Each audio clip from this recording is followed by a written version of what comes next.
Shalom Bapak Ibu yang dikasihi oleh Tuhan, selamat pagi. Kita berjumpa kembali dalam perenungan kita hari ini.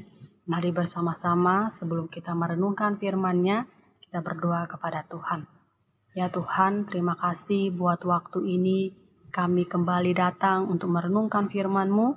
Berkati setiap pribadi kami yang rindu dan bahkan datang merenungkan firman-Mu pada hari ini. Biarlah kami sama-sama diberkati, bahkan terus melakukan firman-Mu dalam hidup ini, dan kami terus memuliakan nama Tuhan dalam hidup ini. Terpujilah nama Tuhan, dalam nama Tuhan Yesus kami berdoa. Amin. Renungan kita terambil dalam kitab Yohanes, pasal yang ke-13, ayat 14 hingga ke-17. Firman Tuhan berkata, "Jadi, jikalau aku membasuh kakimu, aku yang adalah Tuhan dan gurumu, maka kamu pun wajib saling membasuh kakimu. Sebab aku telah memberikan suatu teladan kepada kamu, supaya kamu juga berbuat sama seperti yang telah aku perbuat kepadamu. Aku berkata kepadamu, sesungguhnya seorang hamba tidaklah lebih tinggi daripada tuannya, ataupun seorang utusan daripada dia yang mengutusnya.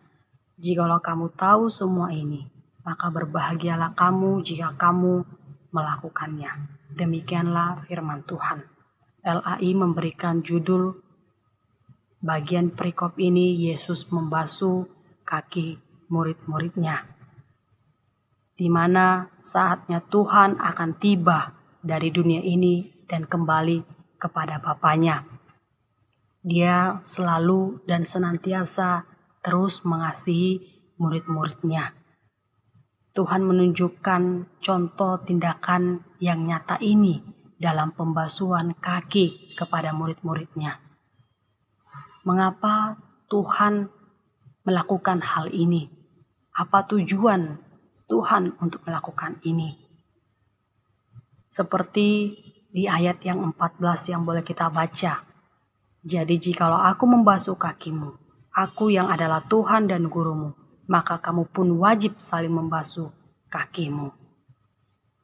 Tuhan mau menunjukkan bahwa tidak ada tingkatan ataupun strata dan batas orang-orang untuk dilayani, untuk diberkati. Memang pada zaman dulu, pada waktu itu, pembasuhan kaki dilakukan orang rendah atau disebut budak pada waktu itu yang hina. Tetapi di sini Tuhan menunjukkan strata yang beda ataupun tingkatan yang beda. Bukan orang yang rendah lagi yang membasuh kaki yang tinggi, tetapi dia yang tinggi, yang mulia datang untuk melakukan hal tersebut. Dan Tuhan menunjukkan contoh nyata itu bagi mereka. Apa arti dari semuanya ini? Tuhan mau menunjukkan dan menghancurkan strata ini. Tidak ada lagi tingkatan atau batas-batas untuk kita melayani orang-orang di sekitar kita. Baik itu tinggi dan rendahnya, semuanya sama di hadapan Tuhan. Bukan dengan maksud supaya kita diberkati, supaya kita melayani orang-orang yang lebih tinggi, melayani orang-orang yang berkuasa, kita diberkati. Tidak ada tujuan dan maksud seperti itu. Tetapi Tuhan menunjukkan ini, contoh nyata ini bagi mereka, bahwa semua orang sama di hadapan Tuhan. Dan Tuhan mau menghancurkan, memutuskan, menghilangkan strata ini, supaya murid-muridnya belajar dan mengerti dalam pelayanan, dalam melayani orang-orang, semua sama di hadapan Tuhan. Maka di ayat yang ke-15 dikatakan, "Sebab aku telah memberikan suatu teladan kepada kamu, supaya kamu juga berbuat sama seperti yang telah kuperbuat kepadamu." Tuhan merindukan mereka melakukan hal yang sama, contoh tindakan nyata kepada orang-orang yang akan mereka layani. Selama Tuhan juga hidup melayani murid-muridnya juga melihat contoh nyata selama Tuhan melayani, tidak ada perbedaan. Dia harus melayani orang yang lebih tinggi, orang yang lebih berkuasa. Tapi Tuhan menunjukkan semua sama. Tuhan melayani dengan kasih, dengan kerendahan hatinya kepada orang-orang yang di sekitarnya. Dan itulah dan contoh nyata inilah yang boleh murid-muridnya tunjukkan dan lakukan dan perbuat dalam hidupnya. Tidak memandang orang yang lebih tinggi dan yang rendah. Tidak ada lagi strata seperti itu. Dan semuanya sama. Apa yang ku perbuat hari ini, perbuatlah kepada orang-orang yang engkau akan layani. Itulah yang Tuhan mau tunjukkan dan boleh kita pahami dari ayat ini. Dan di ayat yang ke-16 dikatakan, Aku berkata kepadamu, sesungguhnya seorang hamba tidak lebih tinggi daripada tuannya, ataupun seorang utusan daripada dia yang mengutusnya. Artinya tidak ada strata, dia hamba, dia rendahan, dia yang lebih tinggi. Tidak ada strata seperti itu atau tingkatan seperti itu lagi. Dalam prinsip yang boleh Tuhan tunjukkan dan boleh Tuhan berikan bagi murid-muridnya, bahwa semua sama di hadapan Tuhan. Tidak ada hal yang perlu untuk disombongkan, untuk ditunjukkan bahwa melayani orang-orang yang lebih tinggi itu sangat diberkati ataupun yang rendah. Tidak ada.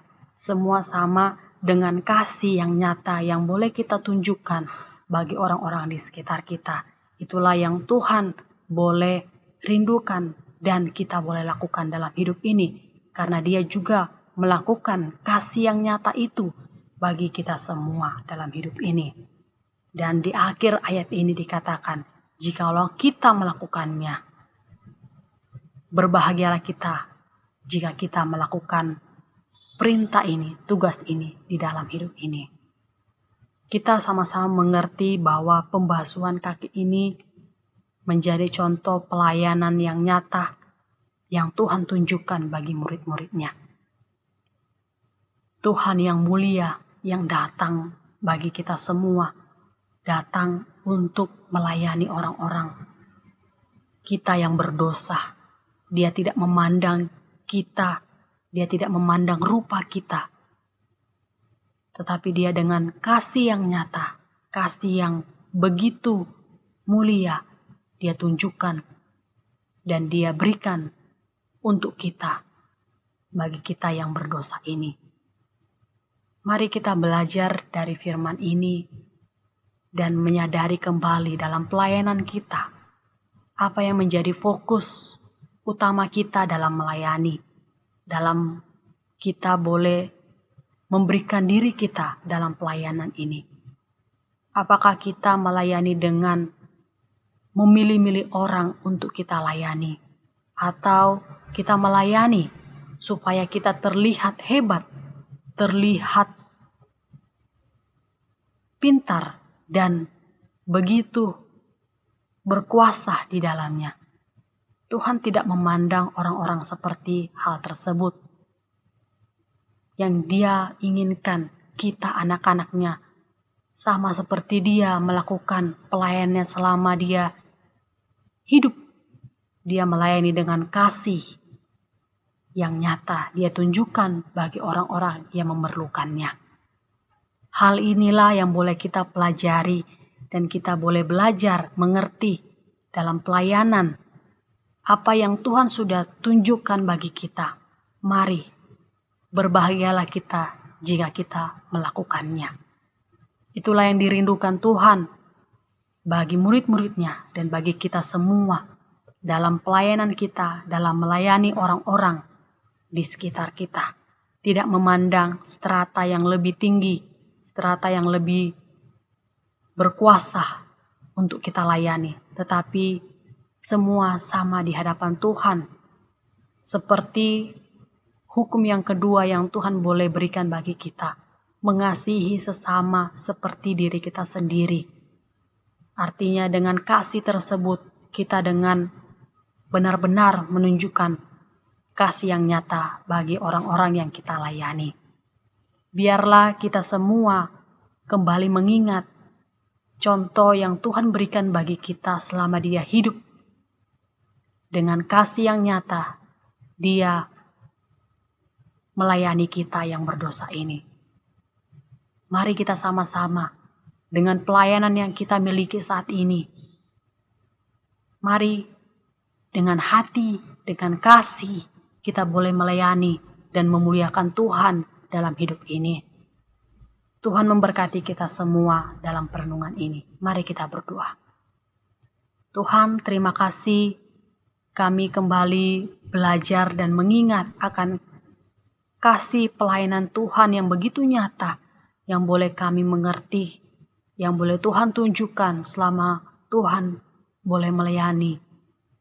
Ya Tuhan, ajarlah kami dan kami kembali boleh mengerti untuk melakukan firman-Mu. Dengan kasih yang nyata juga kami boleh melayani orang-orang di sekitar kami, orang-orang yang kami layani. Tuhan berkati setiap pribadi kami, supaya kami tidak menunjukkan kesombongan kami, menunjukkan hal-hal yang untuk kami tinggikan dalam hidup ini, tetapi biar nama Tuhan saja yang dimuliakan di dalam pelayanan, di dalam hal yang boleh kami lakukan bagi kemuliaan Tuhan. Terima kasih Bapa di sorga, kami menyerahkan setiap pribadi kami pada saat ini, biarlah hidup kami di dalam dan tetap selalu dalam naungan Tuhan saja.